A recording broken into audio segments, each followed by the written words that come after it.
il y a des personnages, que ce soit les artistes, les hommes qu'on voit à la télévision, qui font beaucoup parler d'eux, et il y en a d'autres qu'on ne parle jamais, et pourtant ils font beaucoup de bien.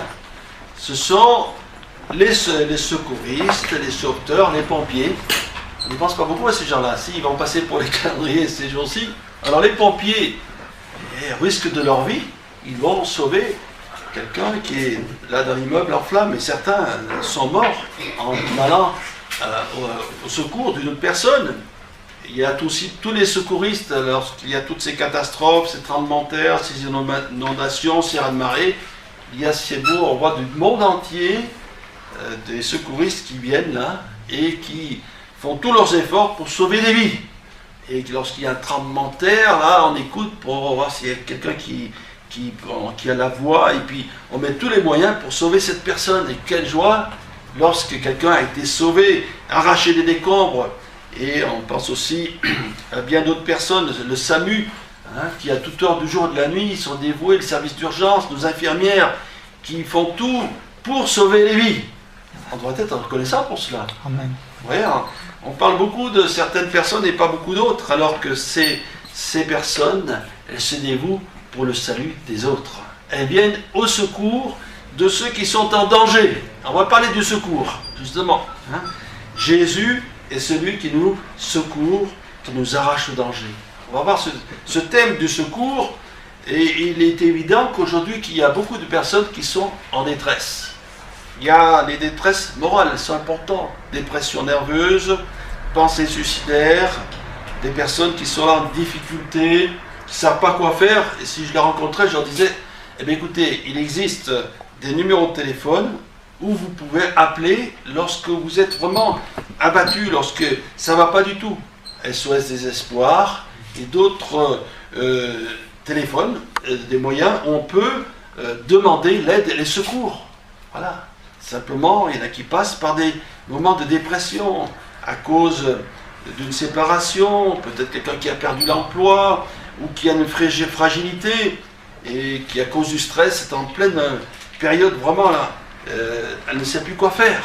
Il y a une solution. Et beaucoup de personnes parmi nous sont dans cette situation. Il y a des statistiques qui nous prouvent qu'il y a de plus en plus d'hommes et de femmes qui sont dans cette situation, en dépression. Et heureusement que là aussi, il y a possibilité de leur dire, cher ami, il y a une solution pour toi. Et dans quelque désespoir que l'on puisse être, souvenons-nous de cette parole, quand un malheureux crie, l'Éternel l'entend et le délivre de toutes ses détresses. Nous savons ces choses, mais les gens ne le savent pas, malheureusement. Et ils s'enfoncent chaque jour davantage dans toutes sortes de problèmes et de difficultés. Il est bon que tout le monde autour de nous puisse savoir que Dieu voit tout. Que Dieu, il voit la détresse de l'un, la détresse de l'autre, il entend la prière ici, et rien ne lui est caché. Alors, si on commence à réfléchir, on dit comment ça se fait que sur 7 milliards d'individus, Dieu puisse connaître et entendre nos prières. Ben oui, Dieu est Dieu. Et si nos raisonnements sont là, sont un obstacle à la compréhension de la puissance et de la grâce de Dieu. Et malheureusement, autour de nous, il y a beaucoup de gens qui coupent, ils font la dissertation sur Dieu, mais on ne peut pas. Dieu est au-dessus de toutes ces choses. Si la science est capable de nous démontrer des choses concrètes, eh bien la foi, elle est capable justement de nous faire accepter des choses que notre esprit a de la difficulté à croire. Et aujourd'hui, malheureusement, à cause des raisonnements humains, beaucoup de gens se privent de la grâce de Dieu. Beaucoup de gens rejettent Dieu et mettent parfois tous les malheurs à l'existence.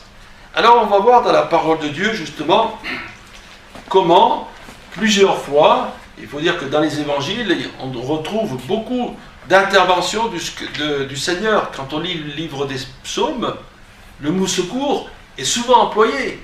Et on s'aperçoit que ces hommes qui étaient pourtant des hommes de Dieu, il y a David qui a écrit les psaumes, il y a Asaph et les fils d'Asaph, et pourtant ils crient, ils demandent le secours de Dieu. Ça veut dire qu'on peut avoir une vie tout à fait normale et avoir besoin du secours de Dieu, parce que nous sommes confrontés à toutes sortes de problèmes, de difficultés et de situations critiques parfois. Alors, on va voir justement comment Jésus s'y est pris pour un homme qui avait de gros problèmes. On pourrait parler bien sûr de nombreux exemples où le Seigneur est intervenu pour secourir ceux qui étaient dans les détresses. Et là, on peut prendre déjà cet exemple dans l'évangile de Marc, où nous retrouvons ici un homme qui avait son fils qui était, faut dire, tourmenté par un mauvais esprit. Il était possédé d'un esprit muet, et cet esprit le jetait par terre, et l'enfant écumait, grinçait des dents, et devenait tout raide. Alors voilà cette situation, on trouve ça dans l'évangile de Marc au chapitre 9 et au verset 18. Et cet homme, donc, il a fait confiance en Jésus. Et d'abord, il a rencontré ses disciples, et il a pu dire, j'ai prié tes disciples de chasser l'esprit, et ils ne l'ont pas pu. Et ainsi, Jésus va dire, race incrédule, leur dit Jésus, jusqu'à quand serai-je avec vous? Jusqu'à quand vous supporterai-je? Amenez-le-moi. On le lui amena, et au verset 20, il est dit, et aussitôt que l'enfant vit Jésus, l'esprit l'agita avec violence, il tomba et se roulait par terre en écumant. Et Jésus demanda au Père, combien y a-t-il de temps que cela lui arrive? Depuis son enfance, répondit-il. Et souvent, l'esprit l'a jeté dans le feu et dans l'eau pour le faire périr. Mais si tu peux faire quelque chose, viens à notre secours, aie compassion de nous. Et Jésus lui dit, si tu peux, tout est possible à celui qui croit. Aussitôt le père de l'enfant s'écria, je crois, viens au secours de mon incrédulité. Jésus, voyant accourir la foule, menaça l'esprit impur et lui dit, esprit muet et sourd, je te l'ordonne, sors de cet enfant et n'y entre plus. Et il sortit en poussant des cris et en l'agitant avec une grande violence. L'enfant devint comme mort, de sorte que plusieurs disaient qu'il était mort. Mais Jésus, il l'ayant pris par la main, le fit lever et il se tint debout. Voilà un récit parmi tant d'autres qui nous montre l'intervention puissante de Jésus. On aurait pu parler lorsque les disciples étaient là dans la barque et qu'il y a une forte tempête et que les apôtres sont tournés vers Jésus, lui demandant, Jésus qui dormait, en disant, mais en somme, qu'est-ce que tu fais, nous périssons? Et là, Jésus a parlé au vent et la tempête, et le vent s'est calmé. Et là, cet enfant, depuis sa naissance, il était tourmenté par un esprit. Et aujourd'hui encore, malheureusement, il y a des hommes et des femmes qui ont besoin d'un secours spirituel. Certains s'en rendent compte, font tourner les tables, prennent un livre de magie, et petit à petit, ils sont dans ces sciences occultes, et ils pensent qu'ils vont dominer le sujet. Mais en réalité, plus tard, c'est les mauvais esprits qui s'emparent de cette personne, et qui sont tourmentés, qui sont agités ou possédés. Et cet enfant, lui, donc le mauvais esprit le faisait faire toutes sortes de choses mauvaises, et il y a eu donc ces disciples qui ont essayé de chasser l'esprit, qui n'ont pas réussi. Et cet homme, il a été un peu troublé. Il a dit, comment ça se fait? J'amène mon enfant là, aux disciples, et ils n'ont pas pu chasser cet esprit. Et Jésus va reprocher aux disciples leur incrédulité.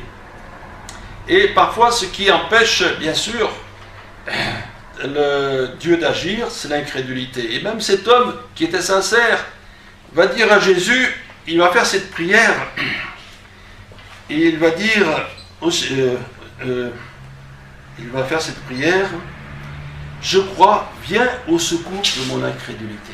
Et le Seigneur ne reprochera pas notre incrédulité, surtout quelqu'un qui ne connaît pas l'Évangile. Alors qu'est-ce qu'il faut faire? Lorsque j'ai de la difficulté à croire, je prie, Seigneur, viens au secours de mon incrédulité. Je veux croire et je ne peux pas croire. Et Jésus a exaucé sa prière.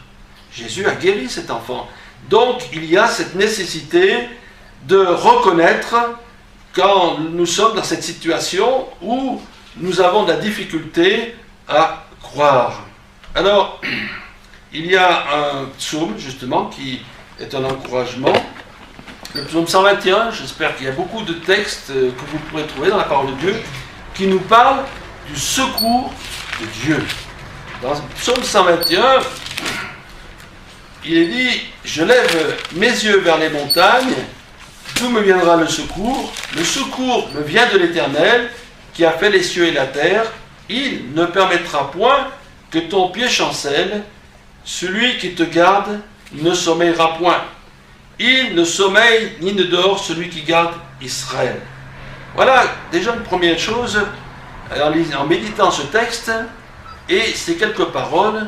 Je lève mes yeux vers les montagnes.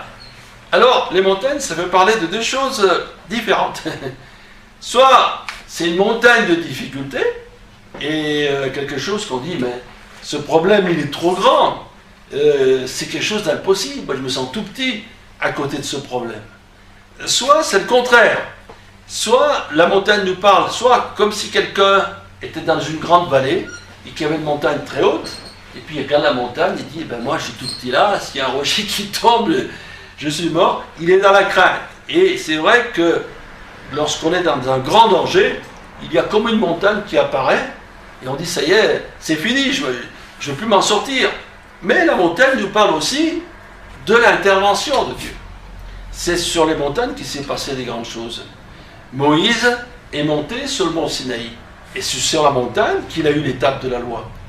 Élie, il a monté sur le mont Carmel, et là, il a démontré la puissance de Dieu. Et là, donc la montagne nous parle au contraire du fait que, justement, la montagne nous parle de nous rapprocher de Dieu. Et Jésus, n'oublions pas qu'il montait sur la montagne pour prier. Alors, il y a ces deux façons de voir les choses, ou pour moi l'épreuve, elle m'écrase, ou je lève les yeux sur la montagne, et je dis, ah, là-bas, je m'approche du Seigneur. La montagne, c'est s'approcher du ciel, c'est s'approcher du Seigneur. Et là, par la foi, je m'approche de Dieu. Et maintenant, si je suis sur la montagne, je regarde mon problème, il sera trop petit, tout petit, c'est l'inverse. Soit je suis en bas, la montagne est très haut, grand, soit je suis sur la montagne et mon problème est très petit. Et là, je me place dans un domaine où la foi va se manifester, où le Seigneur va apaiser ma crainte. Et il est dit toujours dans ce psaume, le secours vient de l'Éternel, qui me vient de l'Éternel qui a fait les cieux et la terre. C'est l'Éternel qui a fait les cieux et la terre. Et par sa grande puissance, lui qui a créé ce monde, il peut agir pour moi. Et il est dit aussi quelque chose d'intéressant, voici, il ne sommeille ni ne dort celui qui garde Israël. Dieu n'est pas comme nous, on a besoin de repos, on a des moments de force, des moments de faiblesse. Or le Seigneur, il n'a pas besoin de dormir, il est éternel, il est toujours réveillé, Jésus est assis à la droite de Dieu, et en permanence, il prie et intercède. Ça aussi, c'est difficile pour notre petite tête de le saisir, mais c'est écrit dans la parole de Dieu. Et le Dieu est le Dieu de l'impossible. Et ainsi, je peux compter sur la grâce de Dieu. Je peux compter sur son intervention.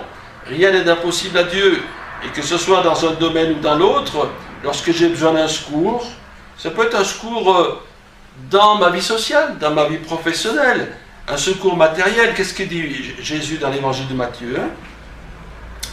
Ne vous inquiétez donc pas et ne dites pas que mangerons-nous, que boirons-nous, de quoi serons-nous vêtus, car toutes ces choses, ce sont les païens qui les recherchent. Votre Père Céleste sait que vous en avez besoin. Cherchez premièrement le royaume et la justice de Dieu, et toutes ces choses vous seront données par-dessus. Il y a aussi des secours qu'on a besoin dans notre vie sociale, on pourrait dire. On a peut-être un prêt, des crédits à rendre, et puis on se retrouve au chômage, et là, on est comme effondré.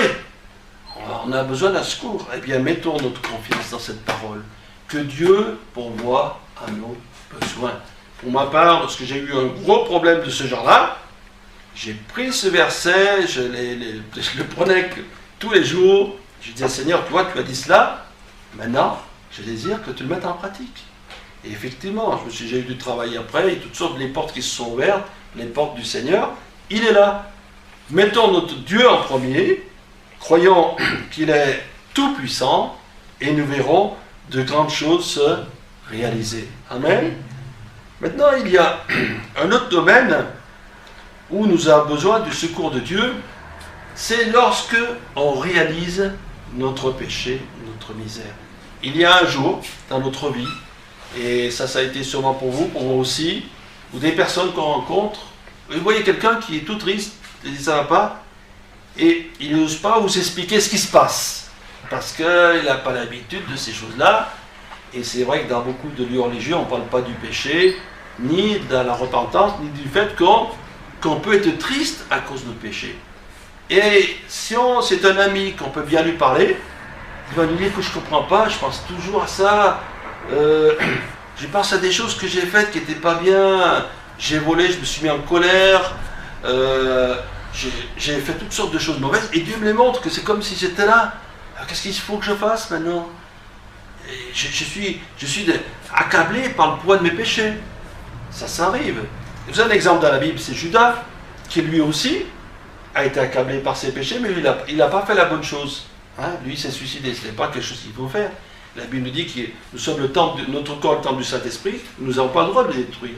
Judas aurait pu se repentir, il aurait pu demander pardon au Seigneur.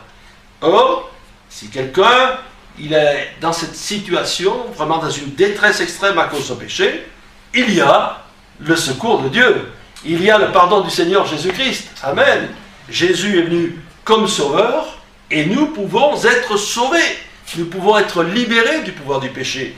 Là, il y a ce texte dans le psaume 79. Il y a beaucoup de choses dans les psaumes qui sont intéressantes. Le psaume 79, au verset 8, et c'est intitulé Supplication, hein, ce texte. Le psaume 79, verset 8, nous dit « Ne te souviens plus de mes iniquités passées, que tes compassions viennent en hâte au-devant de nous, car nous sommes bien malheureux. Secours-nous, Dieu de notre salut, pour la gloire de ton nom. Délivre-nous et pardonne nos péchés à cause de ton nom. » C'est clair, hein? C'est clair et précis. Voilà cette prière de cet homme de Dieu qui vraiment avait besoin du secours et de l'intervention de Dieu. Les questions du péché. Il y a, dans le domaine spirituel, des secours dont nous avons besoin. Alors quel est le secours? Pour celui qui se sent pécheur, misérable, eh bien de saisir la grâce de Dieu. La grâce, c'est quelque chose d'immérité. Une grâce, on ne mérite pas. On ne mérite pas, nous des pécheurs, nous qui avons désobéi à Dieu, nous qui avons fait les 400 coups pour certains, on ne mérite rien du tout. On est condamnés par rapport à la loi de Dieu. Nous sommes tous pécheurs, tous en péché, et sont privés de la gloire de Dieu. Mais, si le Seigneur est juste, si le Seigneur, à cause du péché, il y a une condamnation, il y a Jésus-Christ, le Sauveur du monde, qui a pris notre condamnation. Voilà. Il a pris notre condamnation à la croix. Il a pris nos péchés. Il a été couronné d'épines. Il a été frappé par le fouet. On lui a craché au visage. Il a été cloué sur la croix. Et le sang de Jésus nous purifie de tout péché. Il y a là quelque chose de fort, un secours du Seigneur qu'il faut saisir. Quand quelqu'un se noie et que quelqu'un d'autre essaie de secourir, s'il a une longue perche, il va le tendre la perche et il va le retirer. Ou alors il va plonger et puis il va le reprendre pour le sauver. Le Seigneur nous tend une perche secourable. C'est le salut. Il veut nous pardonner. Il veut effacer nos péchés. Il veut nous arracher à notre vie de misère, à nos passions, à tout ce qui, on peut dire, détruit notre paix, notre joie. Est-ce que vous le croyez? Est-ce que chacun croit qu'il y a une possibilité d'être sauvé par Jésus-Christ? Il faut le dire, c'est une réalité. Jésus est le Sauveur, cher ami, et il peut sauver ta vie. Non seulement il veut prendre ses péchés sur la croix pour toi, il les a déjà pris, et dans la mesure où tu crois à ce sacrifice, tu recevras le pardon de Dieu. C'est ce qu'il a dit. Hein? Délivre-nous et pardonne nos péchés. Et à l'époque où ça a été écrit, Jésus n'était pas mort sur la croix. Mais Jésus, il est déjà mort sur la croix. Et Jésus a dit à la croix du Calvaire, Père, pardonne-leur, car ils ne savent ce qu'ils font. Tu peux recevoir le pardon de tes péchés. C'est quelque chose d'extraordinaire. C'est quelque chose de vital pour notre vie. Sans ce pardon, nous serons toujours dans la crainte, dans la peur de la mort, et aucune certitude. Pourquoi les chrétiens ont cette certitude? Parce qu'ils ont expérimenté le pardon et le salut de Dieu. C'est ça qui nous donne cette certitude. Ce n'est pas la méthode Coué, en disant « Eh bien, je suis sauvé, Non, c'est parce que Jésus a pardonné nos péchés. Nous aussi, nous étions, comme j'ai dit tout à l'heure, dans cette situation où on a entrevu un moment, on a pensé « Ouh là là, il y a ça qui ne va pas, c'est ce que j'ai fait, etc. » On a eu comme un flash de notre vie. Certains ils ont comme un flash ou un film. D'autres, ils réalisent tout le mal qu'ils ont fait et on a saisi la grâce de Dieu. Alors, cher ami, saisis sa grâce. C'est un cadeau de Dieu. Noël en fait des cadeaux. Eh bien, la grâce de Dieu, c'est un cadeau. C'est un don parfait.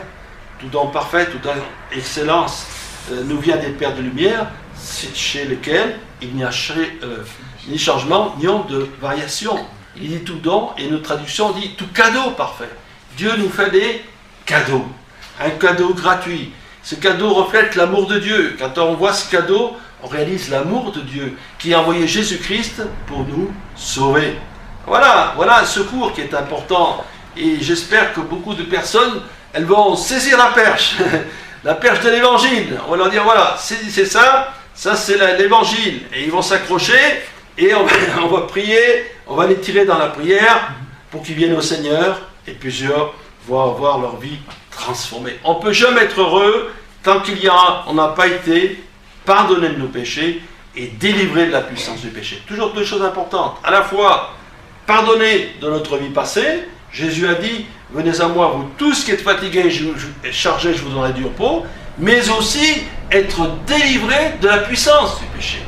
Le péché, ce n'est pas seulement voler ou tuer, mais c'est toutes sortes de choses contraires à la parole de Dieu, à la sainteté de Dieu. C'est mentir, c'est avoir l'amour de l'argent, c'est vivre dans l'immoralité, ou simplement pécher, c'est rejeter Dieu. Voilà, ceux qui rejettent Dieu, ils vivent dans le péché. Voilà, simplement. On peut être très bien, très gentil et tout, mais le fait de rejeter Dieu, c'est peut-être le plus grand des péchés. Le plus grand. Parce que c'est ne pas reconnaître notre Père Céleste. Hein? Eh bien, le Seigneur nous invite ce soir, peut-être pour quelqu'un, à considérer cette grâce. Voilà, Dieu a tant aimé le monde, qu'il a donné son Fils unique, afin que quiconque croit en lui ne périsse pas, mais qu'il ait la vérité éternelle. Est-ce qu'on réalise cet amour, cette grâce de Dieu? Et si je réfléchis, Jésus est mort pour moi à la croix. Et moi, j'ai rien à faire. J'ai juste accepté Jésus-Christ. C'est pas difficile. Et accepter Jésus-Christ, c'est croire à sa parole et bien sûr la mettre en pratique. Je crois, Seigneur, ce que tu as dit. Maintenant, je veux le vivre. Je veux vivre ces choses-là, Seigneur, parce que j'ai pas d'assurance et je sais pas demain ce qui sera fait. Est-ce qu'on sait demain où on sera? Est-ce qu'on sait si on sera encore en vie? Est-ce qu'on sait si on ne sera pas malade? Rien. Le meilleur d'entre nous ne peut pas le savoir. Eh bien, c'est le moment. La Bible dit, si vous entendez sa voix, n'endurcissez pas votre cœur. Le tout, c'est qu'on se décide une fois pour toutes. La foi, c'est une décision. Voilà, la foi, c'est une décision. J'ai décidé de suivre Jésus-Christ. J'ai décidé de marcher dans ses voies. J'ai vraiment compris que le meilleur est avec lui.